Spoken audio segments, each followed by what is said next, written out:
Hey there. I'm excited to announce this to you today. This is what you've been waiting for in your spiritual quest. This is something I've wanted to do for a long time, and I'm finally ready to announce it that it's ready to go. It's the Grief to Growth Community Circle. Now, this is a sanctuary where like-minded souls are united in their journey through grief and towards personal transformation. It's more than just a place. It's a beginning. It's a commitment to growth and understanding. Here you're finding not just a community, but you're entering a circle of trust and depth. You're going to engage with interactive coursework. You'll dive into exclusive podcast episodes and partake in discussions that illuminate the path from mourning to empowerment. This is a realm where every question is honored and every individual's journey is validated. To be part of this exclusive circle, visit us at grieftogrowth.com/community or look for the chat icon at the bottom of every page on the main website. Remember that entry is a privilege because I want to ensure that every member is as dedicated and genuine as you are. You must apply to join, but the journey within is worth every step. So go ahead and join us today. Check it out, grieftogrowth.com/community, and I look forward to seeing you there. Hi there. Welcome to Grief to Growth Podcast. Your host is Brian Smith, spiritual seeker, best-selling author, grief survivor, and life coach. Brian believes that the worst tragedies of life provide the greatest opportunity for growth. Brian says he was planted, not buried, and he is here to help you grow where you've been planted by the difficulties in life. In each episode, Brian and his guests will share what has helped them to survive and thrive. It is his sincere hope this episode helps you today.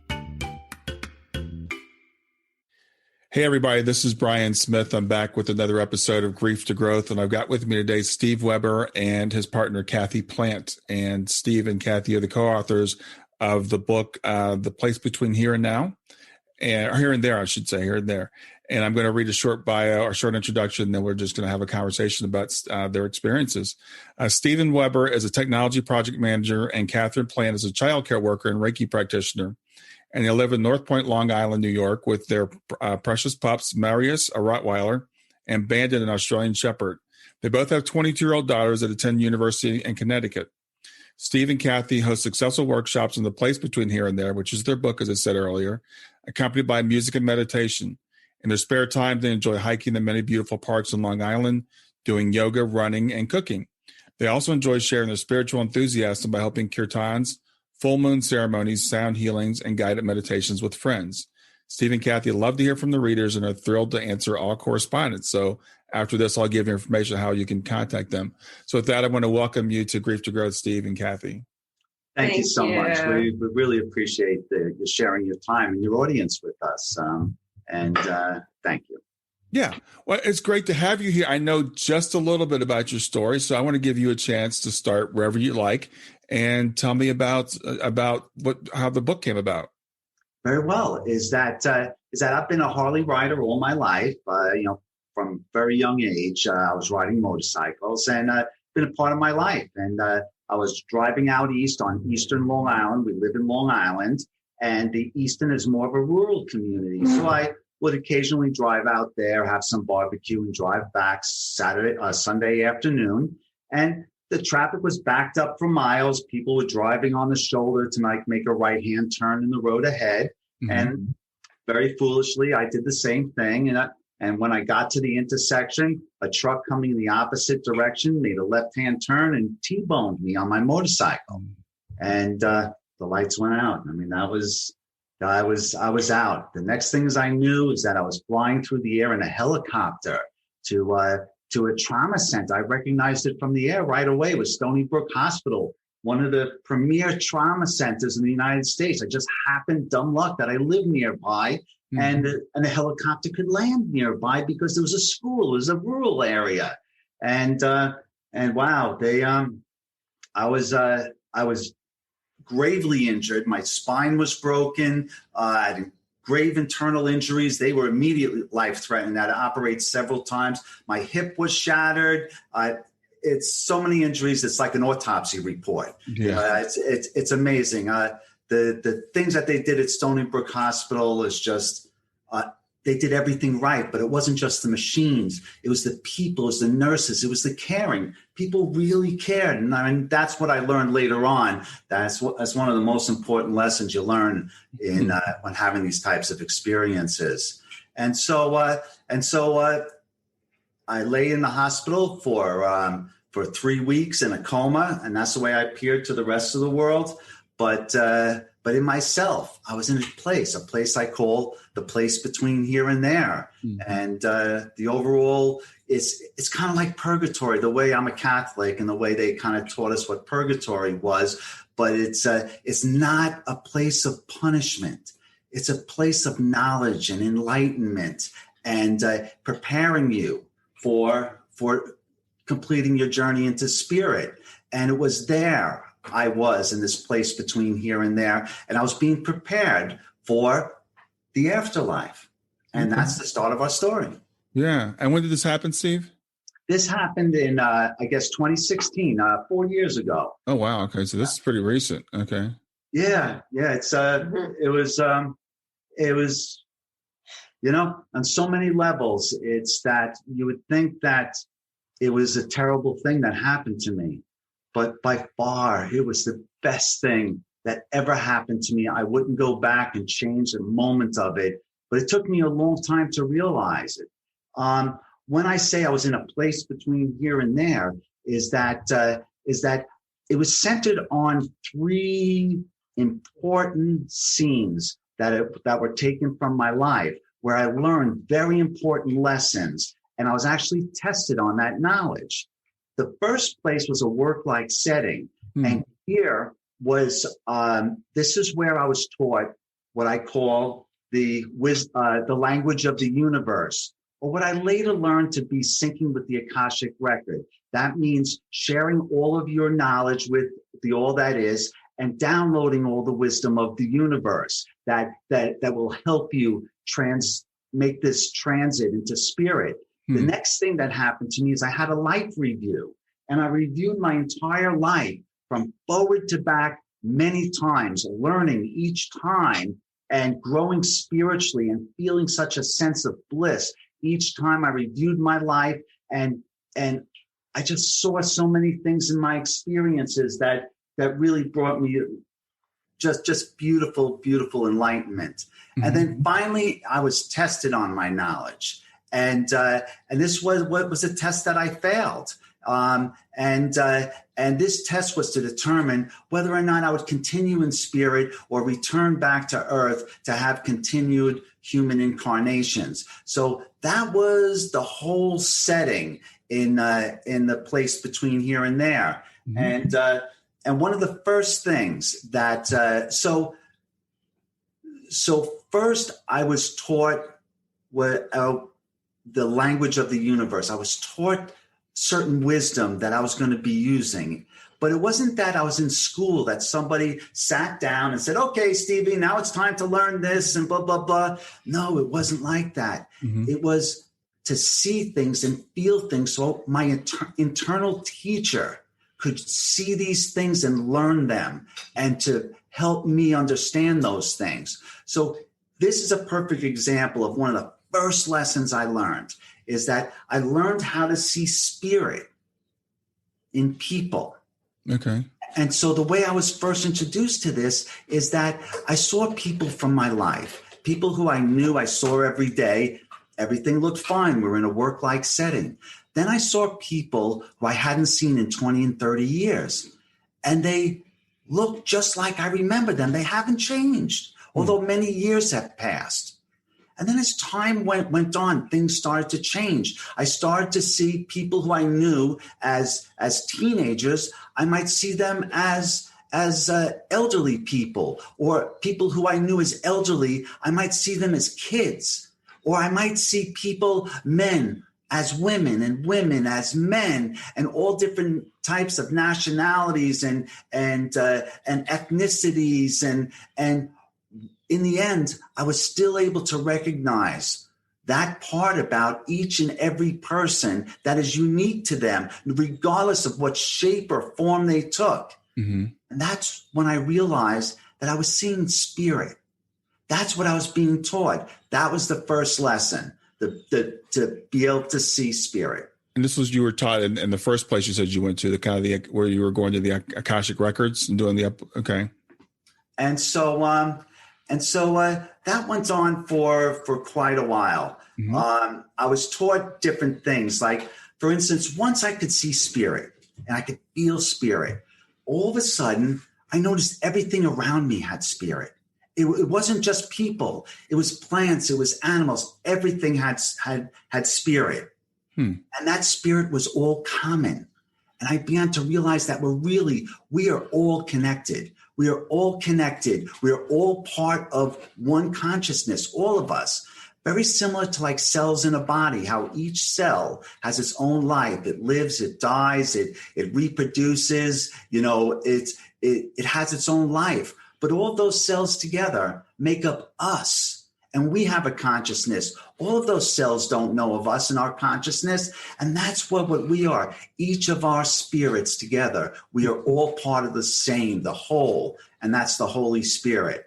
And that's another lesson that I learned as part of that consciousness. Some other lessons were that your experiences are so vital to help you learn and grow. And in the next step, that is where I really learned the value of experiences, because the first things I learned was the Akashic records, syncing with the Akashic records, learning the wisdom of the universe. The next place is that I went through a life review. And this was a very tough and yet beautiful process, because that what I did is now I had the benefit of having this wisdom from this syncing of the Akashic record. And secondly, I've already lived through these events throughout my life. So now I get to be a voyeur. It's not that I could influence events, but I could see events over and over again, kind of like watching a movie. But there was something different about it, because now that I could see spirit, every situation that I was in my life was really not what I thought.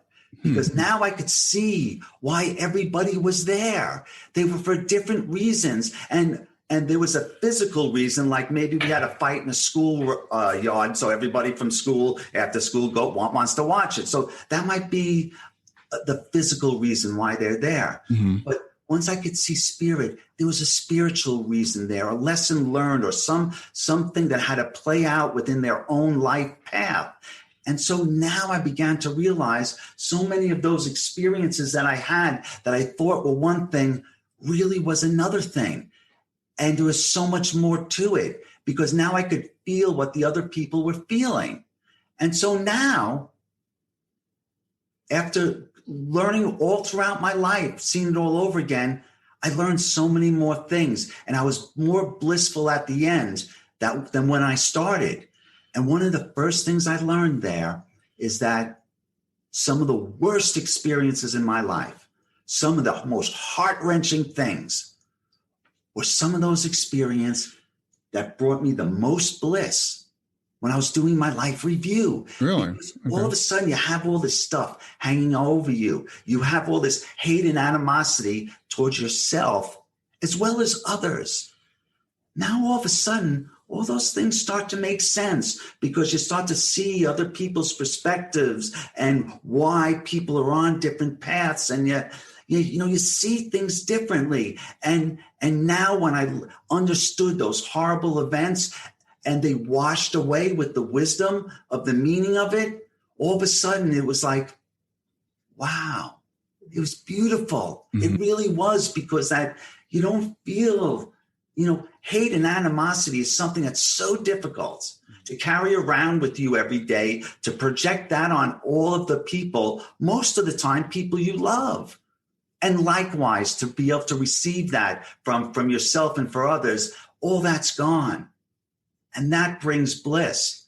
And so that life review went on over and over and over and over again. Each time I learned from it.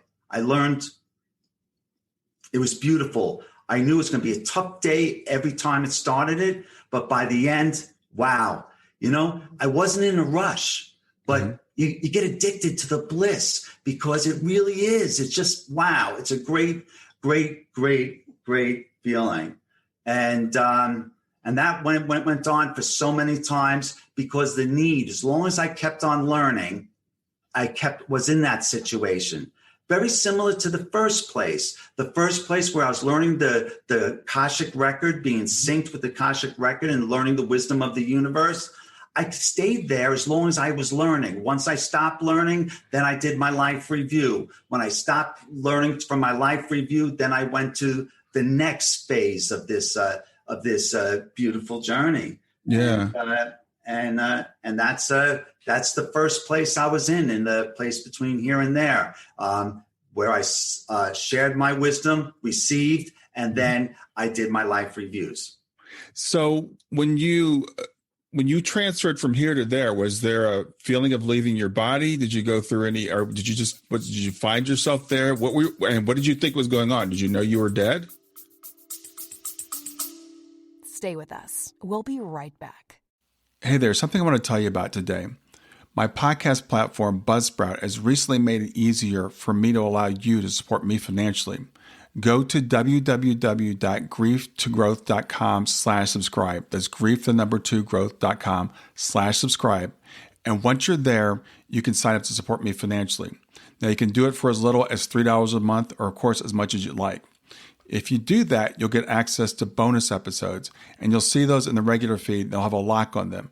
But when you become a subscriber, you'll actually get access to your own private feed, and you'll be able to listen to the regular podcast along with the bonus podcast for the subscribers. I want to thank you for listening. I want to thank you for sharing the podcast. And I want to thank those of you who support me financially. Have a great day, and on to the episode. No, I'm telling you, I had no idea.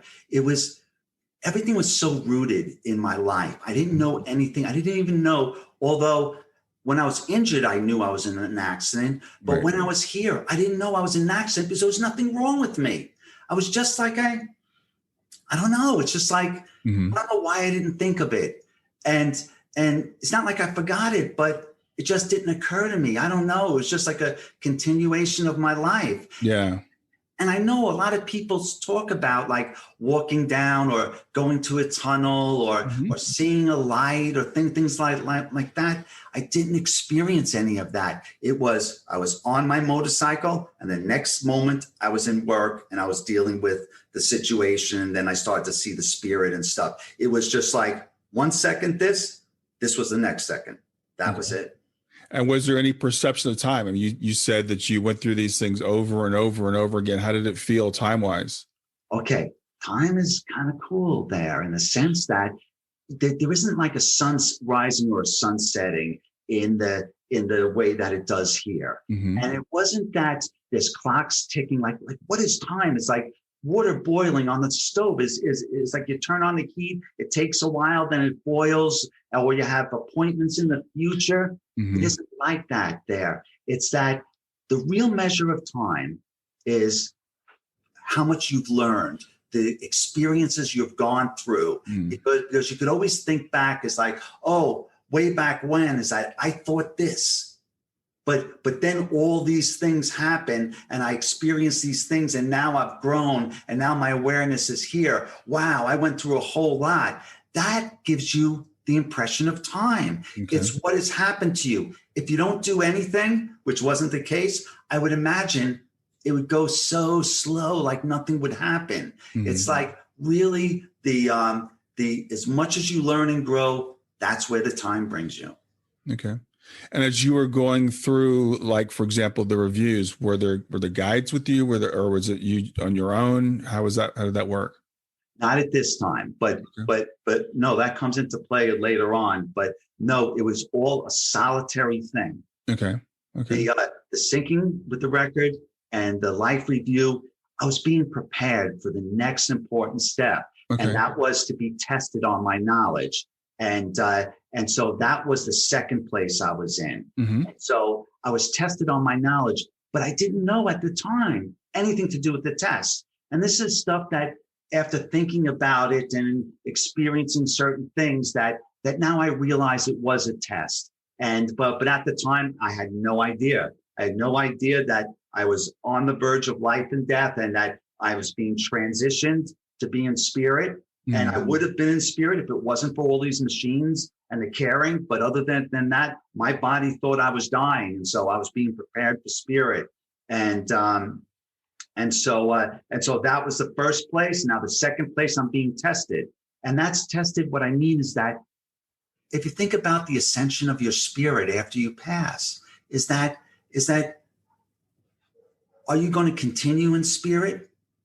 Or are you going to be returned to earth for another incarnation to learn more? Because if it wasn't for my life experiences, I would have nothing to draw upon in the life review. There would be nothing there. So the experiences are everything. So that's why we come to earth, to have these experiences. I often say down to earth, but that's just a figure of speech. And often I'll talk about days when I speak about that place, is that I really don't mean days, but it was just like the way people talk. So so I want to make that. And so in the second place is I was being tested. What I later learned, to either I was going to be in spirit, be a spirit guide, or continue my evolution to be with the ascended masters, and perhaps eventually with the consciousness of the creator. But right now I was being tested on that. So what I was being tested is I was in charge of a group of kids, young adults, and I was there to teach them a task. And no matter what I did, they wouldn't listen to me. I would feel like I was connecting with them. I really would. I would feel it like, hey, it's you and me. Come on, guys, let's do it. Kind of like Coach Steve. It's just like, and I'd feel like I'd connect with them, and then they'd go and they'd run off, and then I'd be held accountable for that.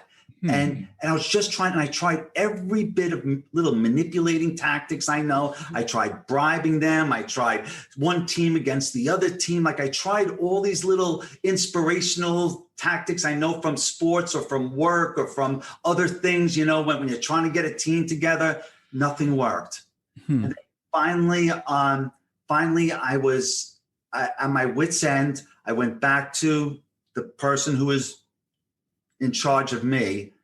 And I realized, as I stood before them, I realized I was looking into my higher self, that my higher self, that I was just part of that. And then I felt my higher self's awareness. And then all of a sudden, everything, my perception of everything changed.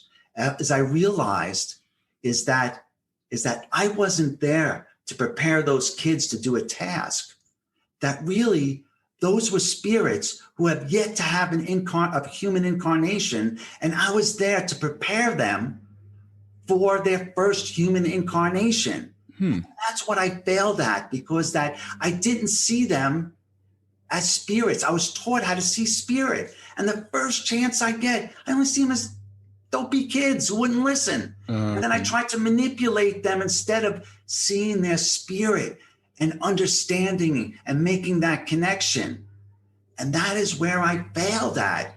But eventually I succeeded, because that with the help of this wisdom, but I didn't do it myself. Okay. And I think that if I was successful, I think perhaps I would have stayed in spirit for forever or for a time, because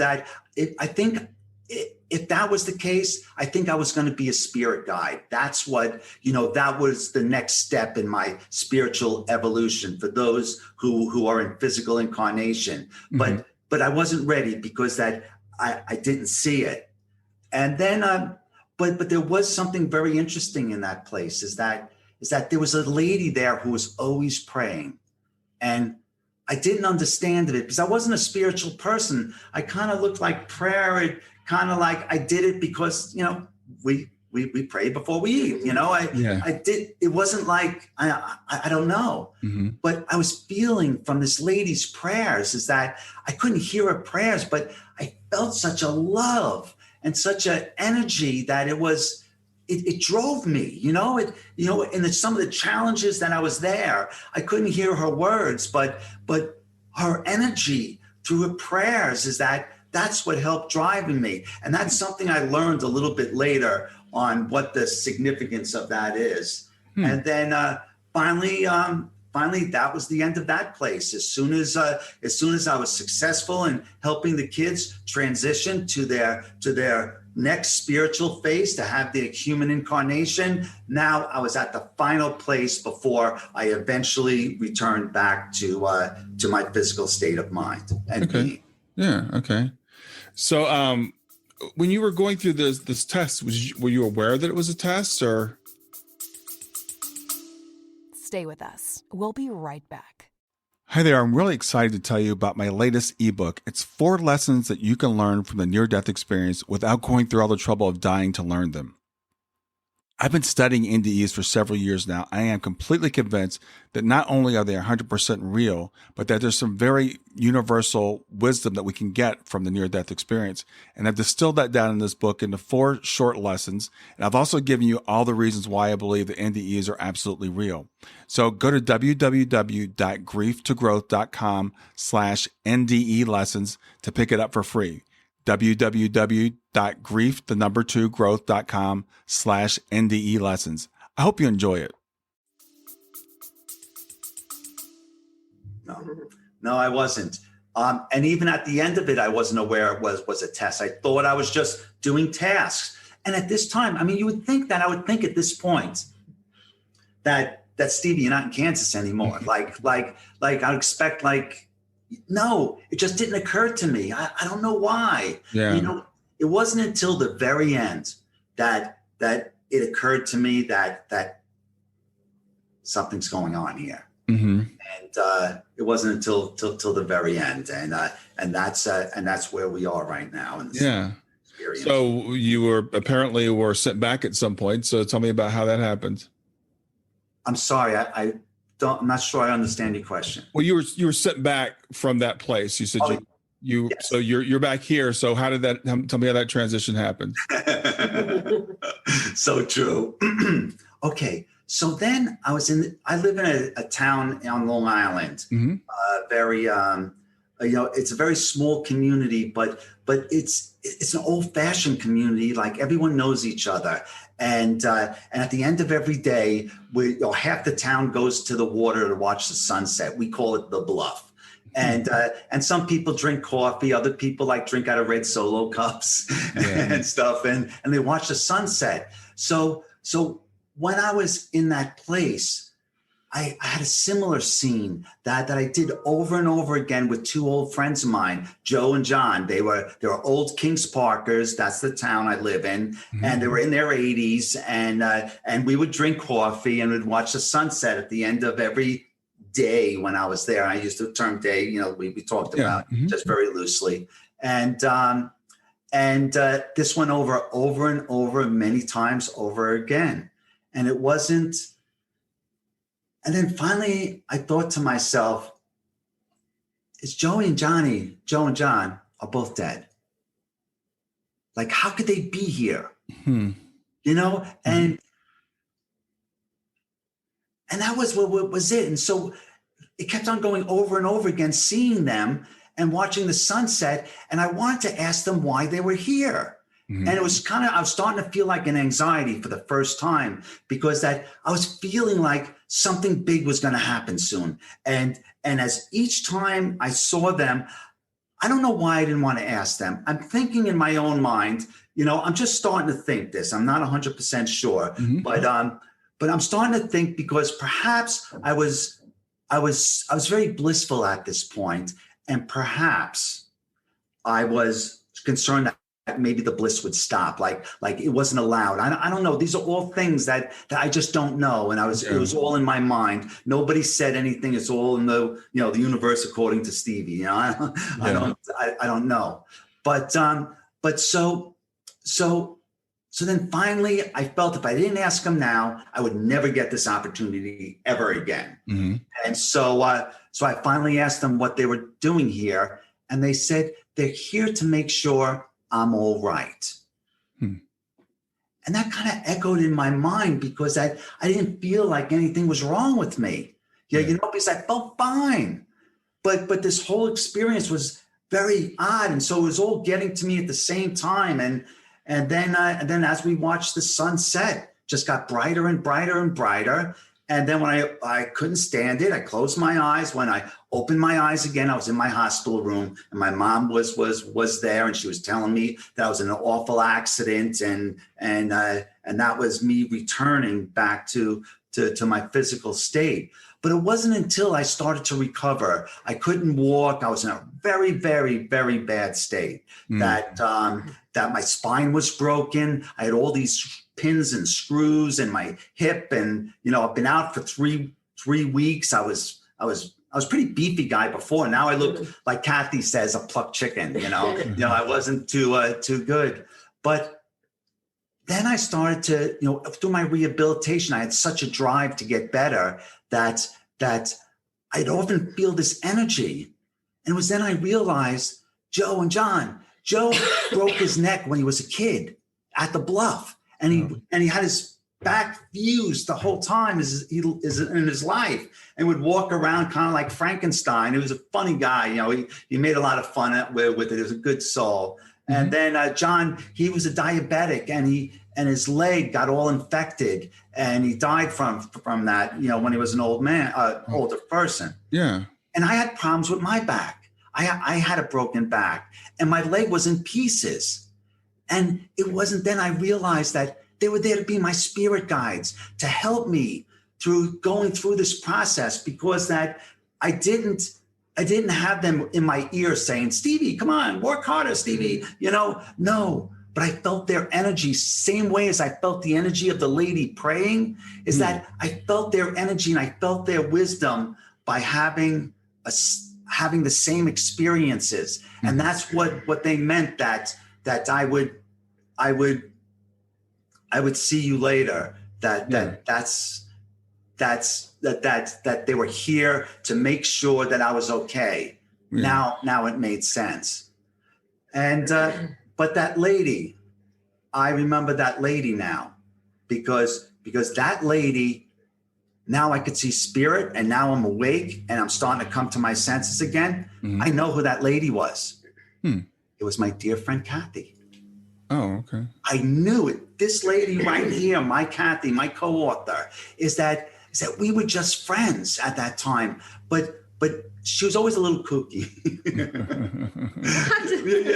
Because she would talk about these spirit things sometimes, because we were like moms together. Like, I was a stay-at-home dad, so all my friends were moms, and she was one of my mom friends. And she would sometimes talk about spiritual things. I wasn't spiritual at all, but I felt her prayers. That's interesting. And as soon as I got my wits together, I said, I had to call her. I want to talk to her and tell her about my experience. So the first things I did is I got my phone as soon as I was untied, and I texted her, and you got my text. Yes, I did. So Kathy, you were friends for a while, and then when he had the accident, it was very devastating for me. We were friends about 16 years. Mm-hmm. So I did the only thing I could do. I wasn't next to kin. I couldn't go into the hospital. So I said, based on my knowledge of spirit and having lived through my mom's premature passing and my twin brother's premature passing, and learning to communicate with spirit, because I needed that connection to stay alive. I knew that where Steve was a place where, although he wasn't in his physical self, he was his spiritual self back in our spiritual home. So through like my mind, I could connect to him. So I said to him in my head every day, I said, Steve, I need you to come back. Everyone needs you to come back. I'm going to pretend that I'm in the hospital room with you, because I can't be in there. I'm holding your hand, and we're going to pray the St. Jude prayer. We'll get back to Grief to Growth in just a few seconds. Did you know that Brian is an author and a life coach? If you're grieving or know someone who is grieving, his book, Grief to Growth, is a best-selling, easy-to-read book that might help you or someone you know. People work with Brian as a life coach to break through barriers and live their best lives. You can find out more about Brian and what he offers at www.grieftogrowth.com www.gref2growth.com or text growth GROWTH to 31996. If you'd like to support this podcast, visit www.patreon.com/grief2growth, www.patreon.com/GRIEF2GROWTH to make a financial contribution. And now back to Grief to Growth. Which was what was very meaningful to me. Now, this isn't a religious thing. I mean, there's all paths lead to one destination, but this is the saint with whom I resonated. And then I did this every day. And 3 weeks later, I get a text from him and he says, "Hi, Kath, it's Steve. I'm okay. Wow. Thank you for visiting me when I was out, if you know what I mean." And I was just like so excited. And I typed back and I said, "You mean you know?" And he said, "Let's just say I've been to a place where I know that everyone is connected, but that you and I have a connection that goes beyond this earth. And I learned all about life, and I'd like to share that with you." So I went to the hospital the next day, and it was just amazing, the things that he learned. And it makes life blissful. I mean, there's so much wisdom. And what people need to know is that there is an eternity to life. There is a continuation of consciousness. So when our loved ones pass, our pets pass, they're in spirit, they're in an eternal home, and we can connect to them. And that's just, once you get rid of that fear that we're no longer connected to those and that there is really no death, then you could just relax and know that you will see them again. And there's a connection that love never dies. It changes form, but it never dies. Love and life are eternal. And that was a very valuable lesson. And he's back, and I'm so grateful. Most of the times, except if I leave my socks on the floor, then this morning I was slightly less grateful. We know what that is. Well, it was just a very I definitely it was definitely a connection that went beyond this world. But for a long time, as I put it aside, is that I was so wrapped up in trying to get better, is that I stopped talking about it. And Kathy didn't push me on it too much, because I was convinced that this experience was the drugs they gave me, like the sedatives, or perhaps I was dreaming. I didn't think it was real. And a couple of times that I shared some parts with Kathy would get real excited about it and tell me how it's real, and I would think she was kind of kooky about the whole thing. I just thought it was just a trippy kind of thing. I was there. How could it be trippy? I don't know. Well, I think that's really not uncommon for people to try to rationalize. And when you mentioned the drugs or a dream, I mean, a lot of people talk about near-death experiences, and even doctors will try to explain it away with lack of oxygen in the brain, or the drugs, or stuff like that. But how was the experience to you? Did it feel, how did it feel to you when you were in that experience? I felt extremely blissful all the time. I didn't see like people speak of perhaps seeing divinity and other things. I didn't see any of that. It was all that, but it was a framework around everything. Is that there was an energy that I felt like a love, but it's deeper than that. It's a love of action, and it's more than a feeling. It's a wisdom. Like love is wise, because it's like the expression of love is like the law of attraction. The more you love and the more you put positivity and things around you, the more your world changes, because that you're putting out a different vibe. It's different. And that's what I felt there. The idea is, as I learned, is that you felt more evolved and spiritual, and it was a beauty. Like, I often wondered, like, if all this BS about heaven is true, before I had this experience, is that I'd be bored. Oh, I'd be bored. Well, what am I going to do? Sit around, hang out in the clouds all day and play harps and stuff? Like what would it be? At least for me, this is what this experience was.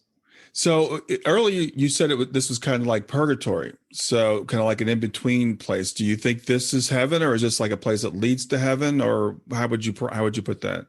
I would say all of the above. Okay. What I mean by that is that I think it's preparing you to be in spirit. Mm-hmm. The only reason why I was alive was because that they had these machines that were keeping me alive.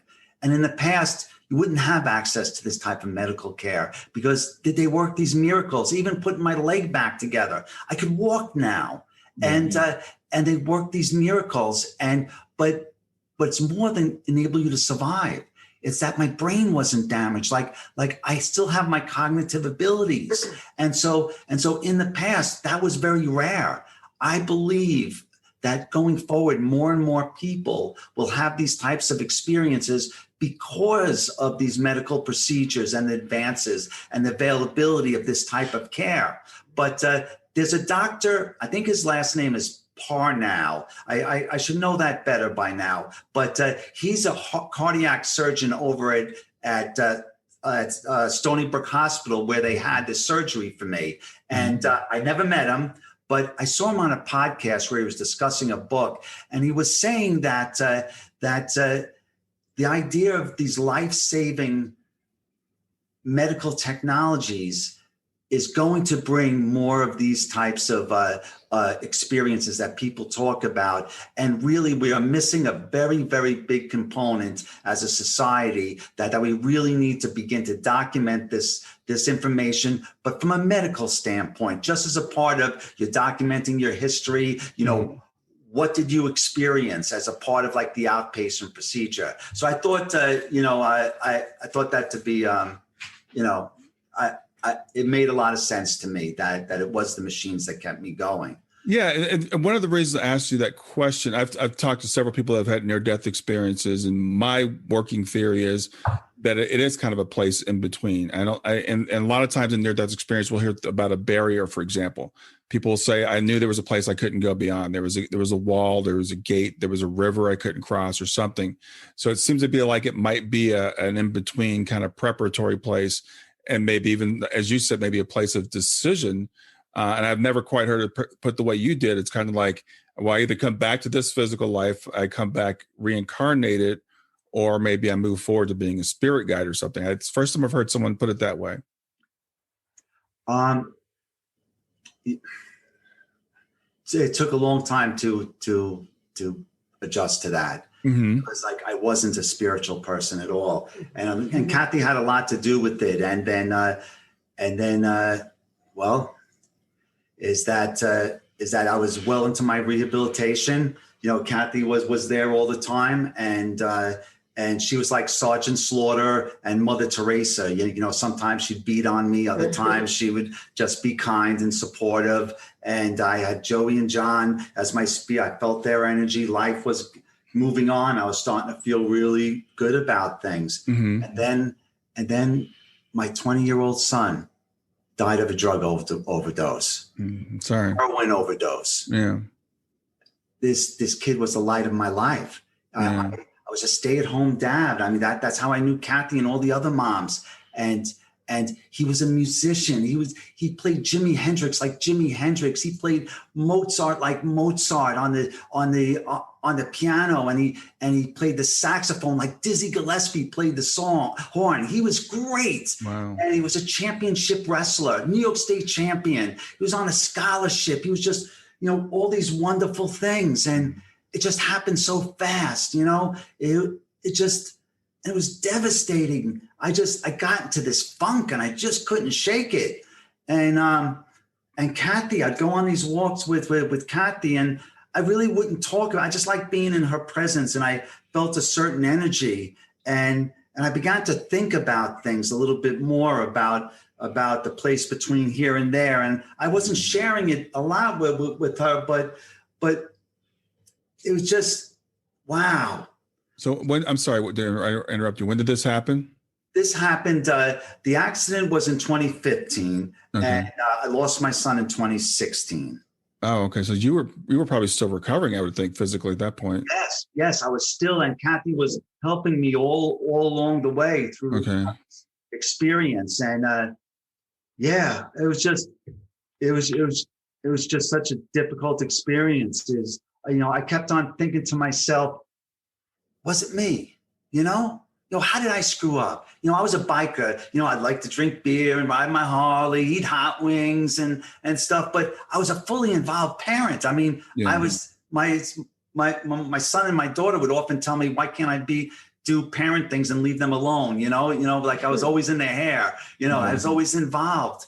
And then to miss out on the weddings and the birthdays and the grandchildren. And then did I bring this about? Like you have all these thoughts of deep regret and blame and everything else. And then one day when I was working through this, Kathy turns around and says, Nick is my son's name, is that Kathy turns around and says, did Nick ever try to contact you from spirit? Mm-hmm. I thought this woman was freaking nuts. I really did. Is that I'm sitting here grieving and I'm looking to it. And she was really my best friend, really, although as a guy and girl, it's tough to, when all your friends are women and moms and stuff, it's tough to imagine in this world, but no, she was my dear friend. Mm-hmm. For her to say this, I almost felt pissed at her because it didn't seem real. Like, oh, my son's going to talk to me now, and she backed off right away. And so, but I didn't say a lot. I just kind of went with the flow because I didn't want to be that way. Yeah. And so, but the next thing I know is she's dragging me around to all these trails we go on. She's leaving little statues of Saint Teresa, and we're writing stones of prayers. We're putting them down, and then we're leaving the pen there. So the next day we would come back to be more prayers there. Mm-hmm. And it was almost like we'd go to this shrine this day, this shrine the next day, and each day there were more prayer stones there. And that was the first time that I started to really feel some relief from the grief that I was experiencing, because that all of a sudden it's like that old Sting song where he talks about the message in the bottle and all the bottles showing up on the shore, like you're not alone in this world. Everyone has problems and everyone has heartbreak. And just knowing, like, all of a sudden I started to feel that connection again that I felt in the place between here and there, that all of a sudden, like, I was starting to feel that spirit, but I really didn't share it too much with Kathy occasionally, because it was like giving red meat to a dog. She would stop. She was already having me praying and doing all of this stuff, and then we start to see these signs. And Kathy.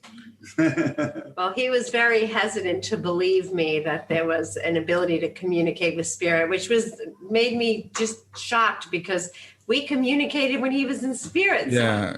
I see this now, but it was my imagination. He was just living in his lower chakras, his ego, which, everyone does. Mm-hmm. So some more than others. So when I started doing what I do best again, which is the praying and trying to connect and seeing all these signs around us, that I felt Nick's presence. We were finding roses everywhere we were going. And I'm like, Steve, this means something. You don't just find roses. It would be roses on a trail, roses at the beach, roses everywhere. And it was the anniversary of his son's passing. And I said, he's contacting us. And he was just like, you are crazy. And I knew I wasn't. Yeah.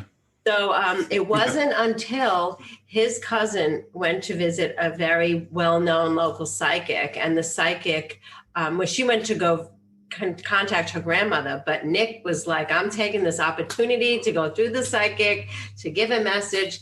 And he said, she said to the to his cousin, there's a Nick that's coming through, and he do you know who that is? And his cousin was like, of course I know who it is. Yeah, let him come through. Mm-hmm. And she said, Nick is saying that he has a synchronicity with Saint Teresa, and he's sending the roses. Oh, okay. And I thought, like, oh, I had Steve now. Once he hears this, he's going to be like so excited. And he still didn't. He still chalked it up to, well, it's a coincidence.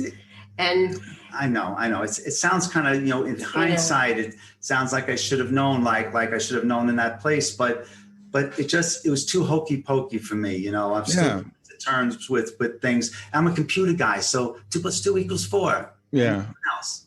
but what I've got to ask you.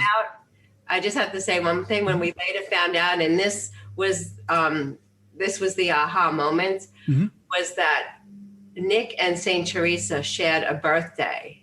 They both were born on January 2nd, and Nick passed on the day that Saint Teresa was canonized, which is May 17th. Oh, so when I found that out, and I just excitedly brought that information to Steve, and I was like, Steve, he said he has a synchronicity with Saint Teresa. He said he's sending the roses to let you know that he's okay. And those are the synchronicities, the birthday and the passing date. And then he was like, well, maybe there is something to this.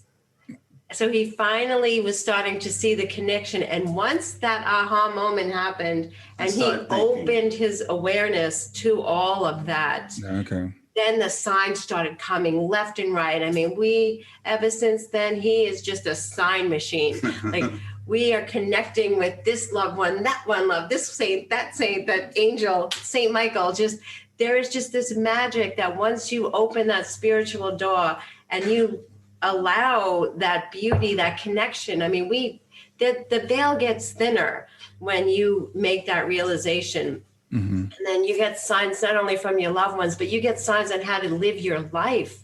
Like what to do. You're struggling with whether you should go down this road or this road, and you'll see left written somewhere and to go left. I mean, it's just such a beautiful thing when you open that spiritual door. And once he did that, then life just became better. He knew Nick was okay. He knew that there was a continuation of life and that there was just magic. I mean, life has been magical ever since.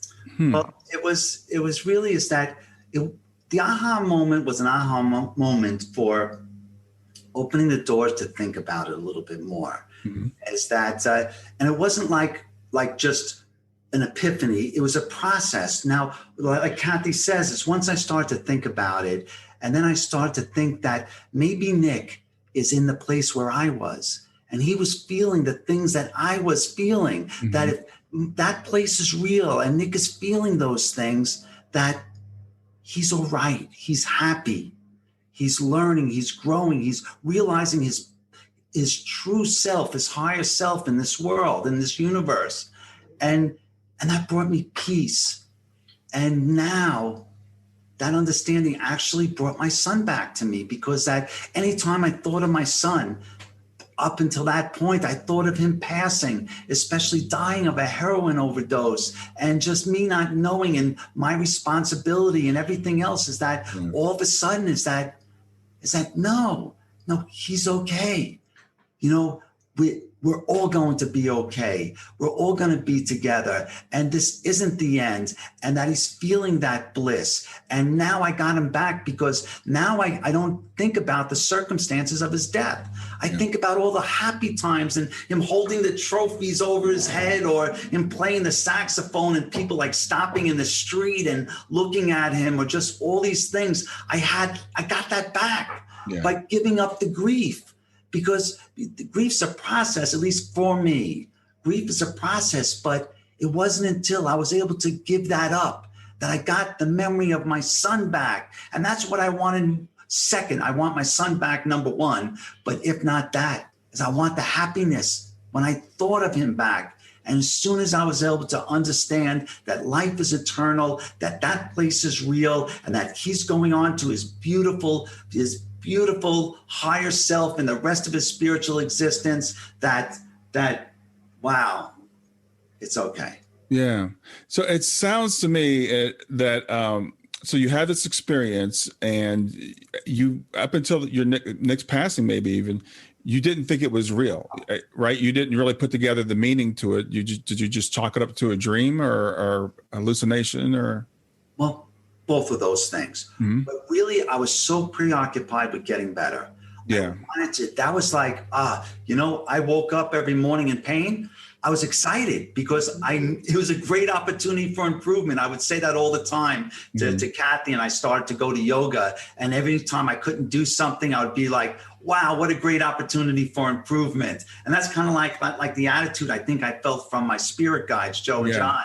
And that I was just so wrapped up in it. It wasn't until, really losing my son that it really caused me to really dig down deep and really I had to face it. I was kind of like put it out of my mind, and Kathy wasn't pushing me too much on it, but it was still there. And like in my own mind, it's a lot of times when I would say little things to Kathy, I would end it with, "Oh, the universe according to Steve." I didn't talk about it as a place. As I talked about it, I made fun of myself all the time about it. But after a while, there was little bits of knowledge in there that kind of like took me by surprise. Like, did I just say that? Like, it was weird. It was, like a lot of things were weird about it. But it's just that, when we finally decided to tell the story and to share it with people, that was a process too. But I expected people who are interested in near-death experiences to be very interested in the book, and they are. I mean, they definitely are. But it's people recovering from grief that those are the people who we get very long letters from, and we try to reach out and talk real talk with just about as many people as we can. Not as therapists. We're not therapists. We are just parents having lost a child. And that it's a shared experience, a club that no one wants to belong to, but leaving that sorrow behind of losing a child or somebody who's close to you, that it's liberating. It gets your child back to you or your loved one, because you could think of the happy times. And that really was the greatest gift, is that you're lifted from the fear of death, not only for yourself, but for others. Because if you think about those things that worry people the most, is the fear of death or of themselves or their loved ones. And now with this health crisis that's going on in the world today and everything else, people are really worried. And to relieve people of that fear of death is that your experiences are everything. You don't want to be in spirit now, because you are alive and you are getting experiences. You want to get the most of experiences. But when your time comes, it's going to be blissful. It's not about puffy clouds and white angels with the harps and everything else. It's not like you're sitting around and being bored. It's a beautiful thing. It's the highest high. It's the most love. It's all of these things. And once you feel that and you make it real, all of a sudden, everything's okay. Yeah. It's interesting, as I listened to you talk, and you were saying that maybe I should have known this or known that. And I interviewed PMH Atwater, who studied near-death experiences probably more than anybody. And adults take somewhere, usually an average between 4 and 7 years to integrate a near-death experience. Children's even longer. So it's not unusual for someone to take a while to really grasp what they went through. They've kind of got the raw data, but as far as putting it together and any sort of information to understand what it means. And for you, it sounds like it was kind of triggered by Nick's passing, which kind of accelerated your integration of it, right? So then now you've got to figure it out. So it's really interesting, I think, how that played out in your life. And also, I think the fact that I was a believer. A lot of people don't share their story because they feel fear that people will judge them and think they're crazy. And I was the one that was kind of extracting it out of him, like, no, this is okay. This is real. I mean, I read these books. I'm like, after my mom and my brother passed away, I power read every book, Life After Life, Happiness for Real, like On Death and Dying. Like, I was just like a sponge for knowledge, because when you lose that person, you want to know that everything is okay. You want to connect. So once he and I started talking, it was just like, I saw like everything that he learned is what I read in books. This is real. And I urged him, I said, you got to tell the story. You could help people. he could, and he didn't want to, because he's like, people studies this for so long, and I wasn't a spiritual person. I just was lucky enough to survive and come back. And I said, no, but you have to tell people, because not only did you learn this beautiful wisdom, I mean, in the book, you'll see that there are 13 like really profound lessons learned from the other side. Mm-hmm.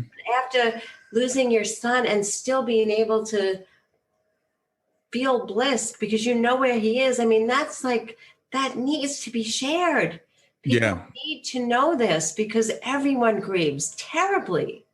We all are going to lose somebody at some point, and it is a debilitating feeling. So if you could share that wisdom, it's going to help so many people. And it is. I mean, once the book came out and we do workshops and talk to people and YouTube videos and all that, people are really responding positively. And it's so heartwarming that we could give that gift to people. Yeah. Tell me about your workshops. I'm interested to hear. You said, I hear this, you host kirtans, full moon ceremonies, sound healings, guided meditations. So tell me about these things.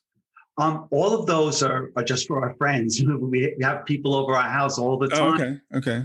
And most of the time is that we'll meet people at public events, and we'll invite these people, complete strangers. I mean, we it's a small community, the spiritual community, so people know each other. And we'll come to the house, and we're all musicians, and so we'll all play music, and we'll do kirtans, we'll sing, and Kathy likes to dance, and we'll have a whole house full of people just singing and dancing and having a great time. And then we'll do something like we'll make like reiki wands out of beach glass. I mean, it sounds silly to like talk about it, but we just have so much fun doing this. And it's old people, it's young people, people from all different backgrounds, and you just share the idea of spirituality. And that's really important for us, especially with the young people, because that when I was in that place, is I was responsible for shepherding these young people, to have a human incarnation. And now when we invite people, about half of it is usually young people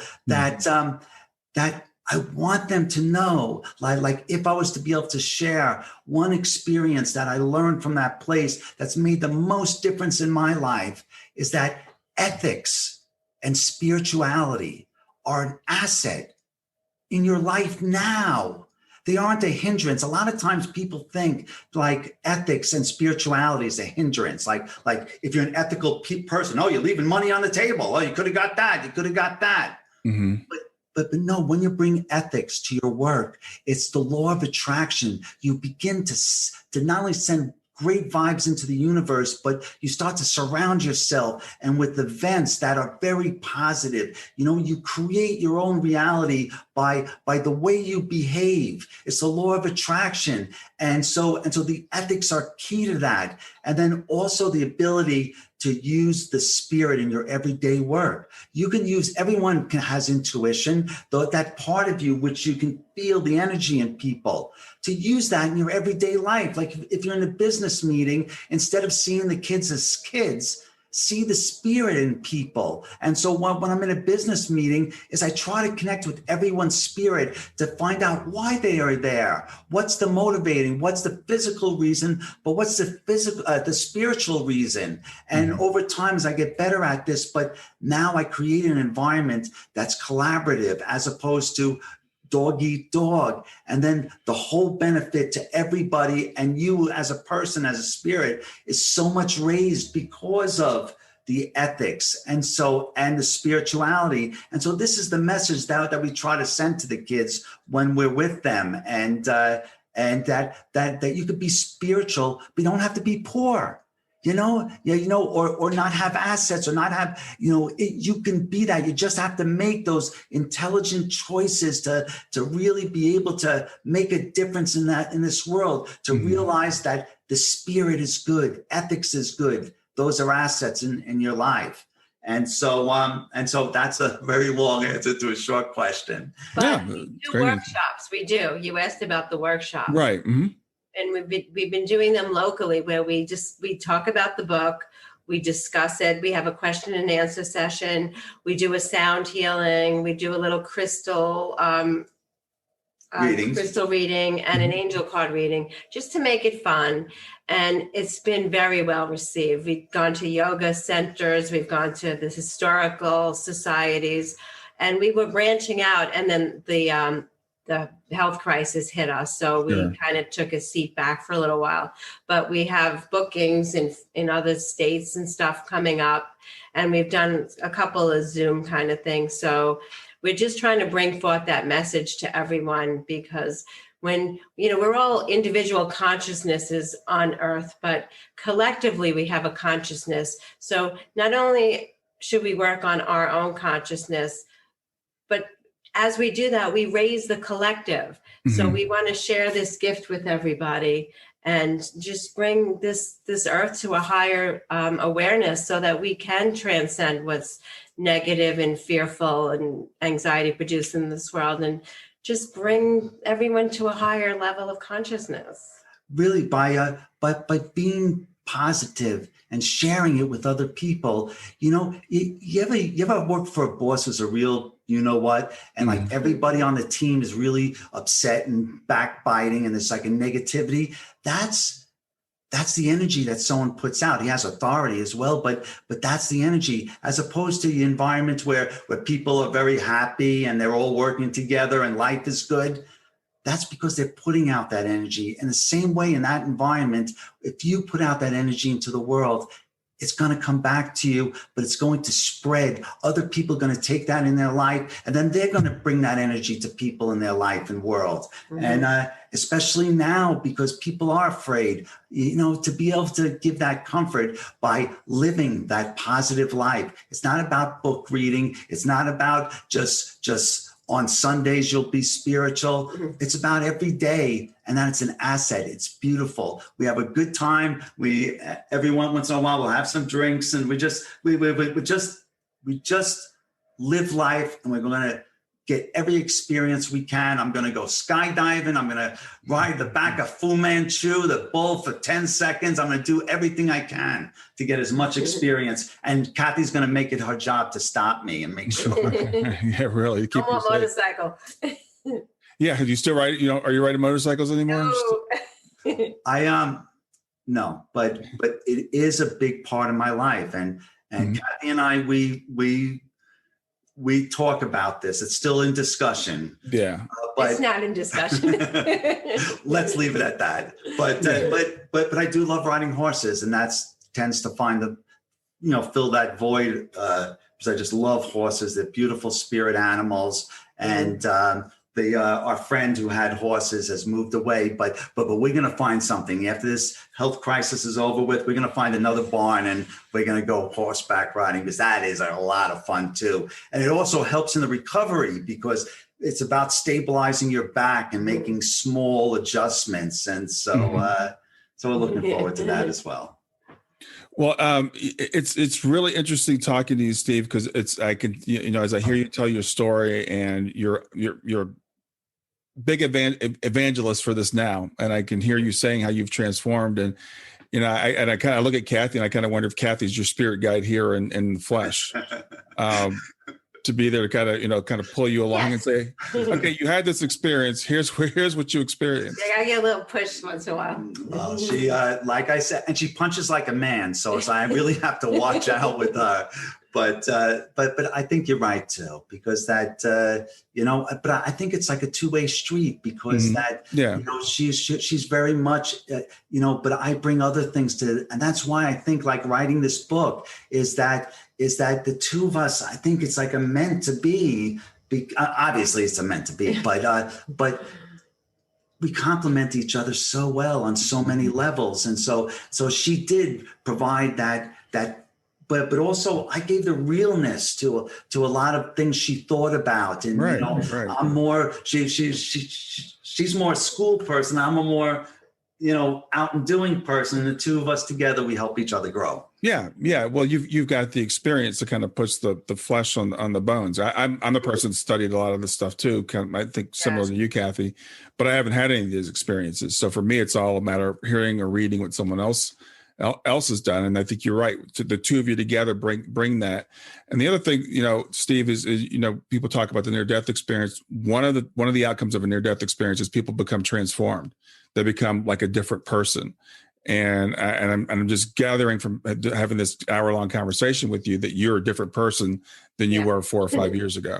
If the person 5 years ago met the person today, he'd beat the crap out of him. I'm telling you, he would. And also, that's also a comforting thought in the sense that now every time I look back 6 months, I think what a fool I was, and that means I'm growing. And that's also one of those things that you take with your openness and your willingness to find fault in yourself.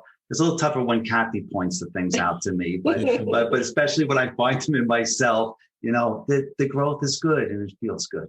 Yeah. And there were, you had like 12 universal truths that you learned. So let's just go over some of those briefly while we've got a few more minutes here. The first universal truth we spoke about was that that everything has a spirit. Mm-hmm. And we spoke about that transition. And then the creator and the creation are one.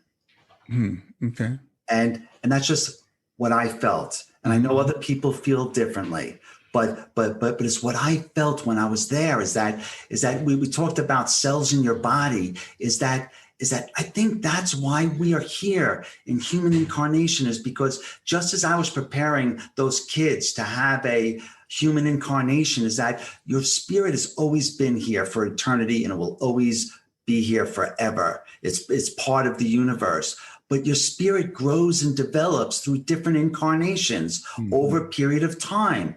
And that as we are all connected, all of us together are all part of the creation. Everything has a spirit, and the creation and the creator are all part of the everything. The creator and the creation are one. And so that was a very liberating thought or truth that I came to, because that it gives why are we here?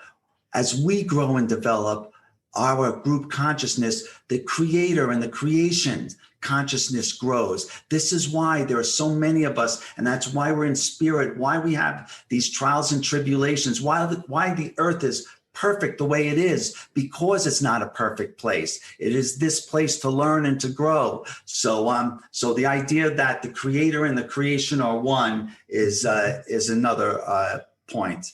Another point is that don't have hate or animosity towards anybody or yourself.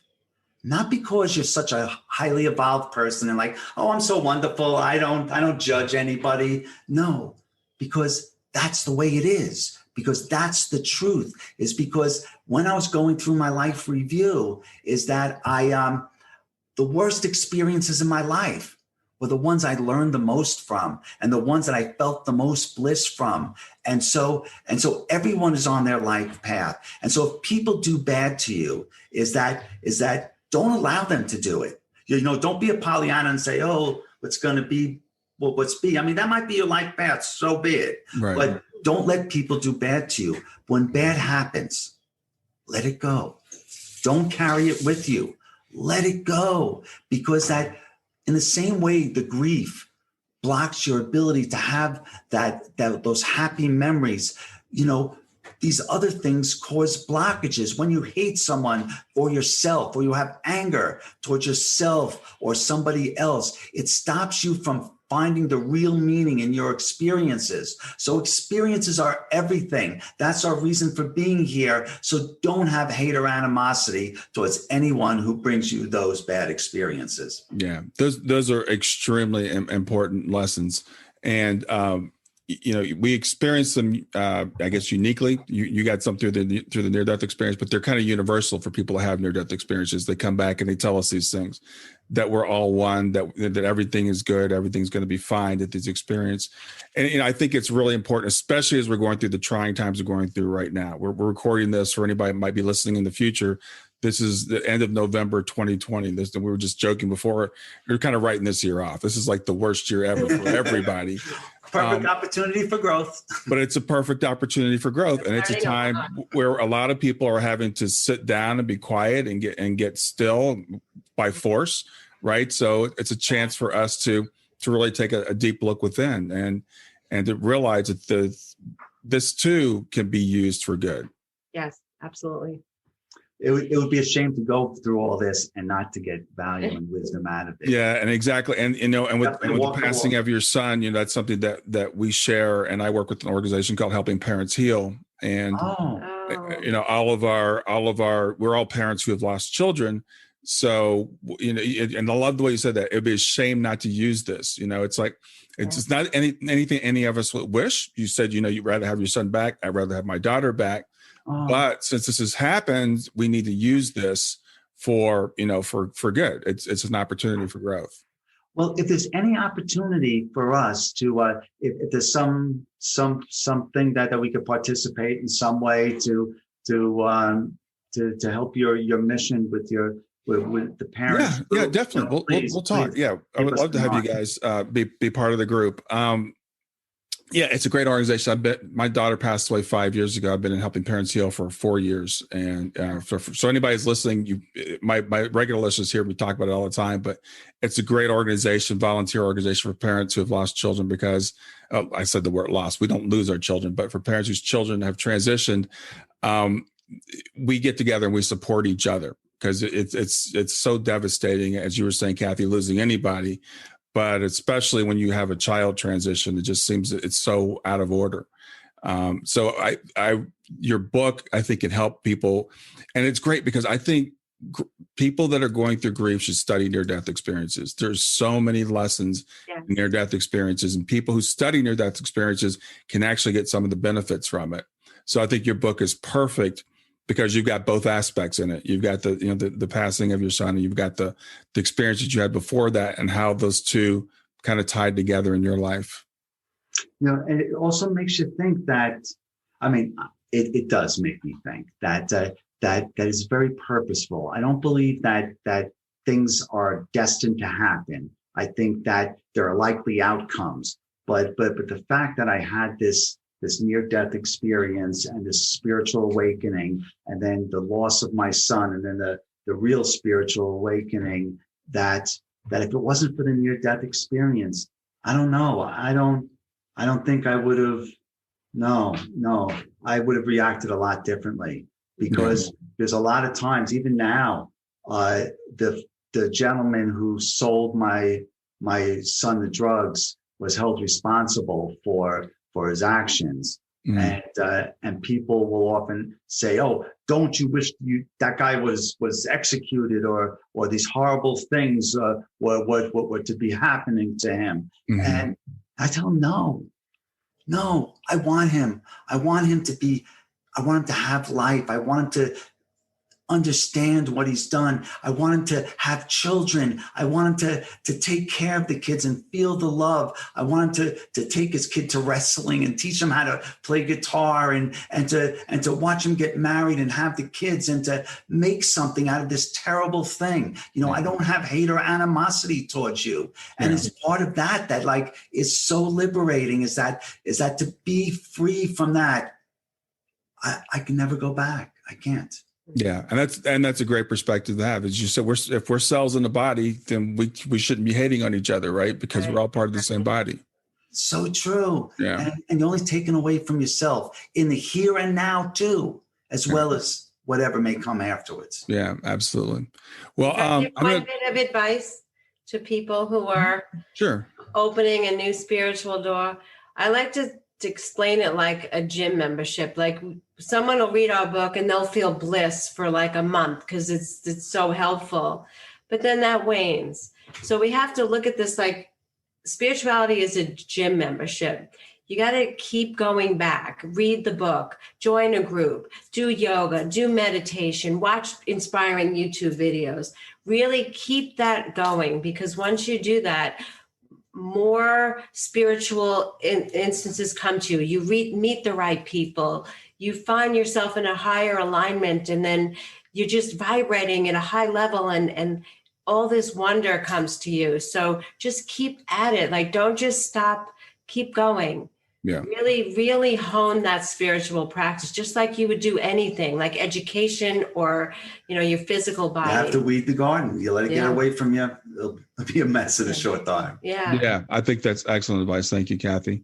I'm going to let people know where they can reach you. So it's betweenhereandthere.org. Is that the best way to reach out to you? That's right.